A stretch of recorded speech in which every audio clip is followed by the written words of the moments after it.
జగన్మోహన్ రెడ్డి గారికి వివేకానంద రెడ్డి గారి యొక్క మరణాన్ని బేస్ చేసుకుని గెలిచాడు కాబట్టి నీ ఒపీనియన్ ఓడరా అడిగిండు, మాకే నీ మీద ఒక ఒపీనియన్ లేదు.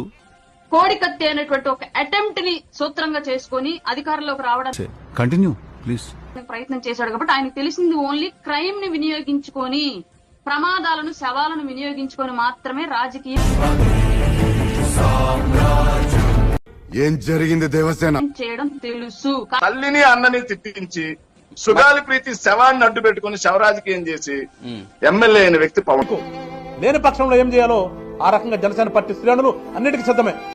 నమ్మకం ప్రాణం లెక్క తమ్మి, ఒక్కసారి పోతే మళ్ళా రాదు. ఒక్కసారైనా తెచ్చుకోండి అయ్యా అని చెప్పి కులాన్ని రెచ్చగొట్టి రాజకీయ లబ్ధి పొందినటువంటి రాజకీయ ఉగ్రవాది పవన్ కళ్యాణ్.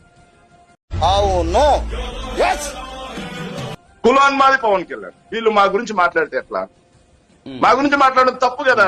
ఇవన్నీ నిజాలే కదా. నేనేమన్నా ఒకటైనా అబద్ధం మాట్లాడానా? సో ఆలోచన చేసుకోవాలి.